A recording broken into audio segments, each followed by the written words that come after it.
សម្រាប់សេវាកម្មរបស់ LG គឺគាត់ល្អមានន័យថាគាត់ពេលភ្ញៀវមានបញ្ហាគឺគាត់តំណតំណងទៅភ្ញៀវគាត់សួរនាំពីបញ្ហាហើយសម្រាប់គ្រឿងបន្លាស់ផ្សេងគឺគាត់មានគ្រប់យើងអត់ពិបាកពីក្បាលយើងក្នុងនាមយើងជាអ្នកលក់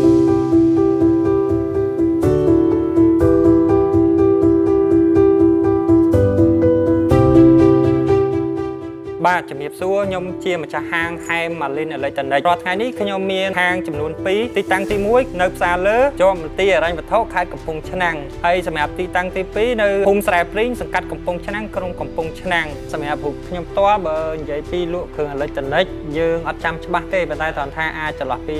15 16ឆ្នាំហើយលក់យូរហើយសម្រាប់ខ្ញុំបានជាខ្ញុំយកម៉ាស៊ីនត្រជាក់ LG មកលក់ហ្នឹងគឺដោយសារម៉ាស៊ីនត្រជាក់ LG គឺមានភាពទំនើបនិងសន្សំសំចៃភ្លើងច្រើននេះរហូតដល់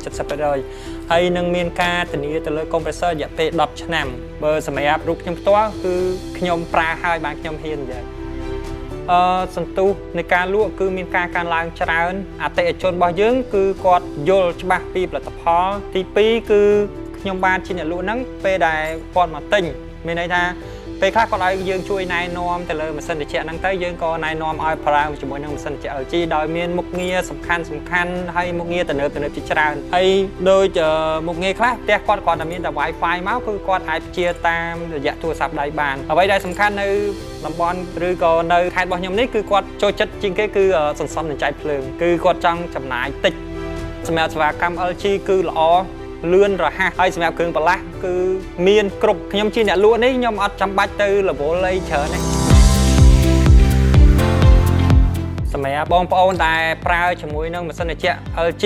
ប្រើហើយគឺឲ្យគាត់បន្តការគាំទ្របន្តទៀតហើយសម្រាប់ពុកម៉ែបងប្អូនដែលមិនទាន់បានប្រើឬក៏កំពុងតែពិចារណាបងប្អូនអាចកលេចមកប្រើជាមួយម៉ាស៊ីនត្រជាក់ LG ដោយសារម៉ាស៊ីនត្រជាក់ LG គឺមានភាពធន់ភាពទំនើបស៊ីភ្លើងតិចសន្សំសំចៃច្រើនហើយយើងចំណេញទាំងលុយចំណេញទាំងពេលវេលា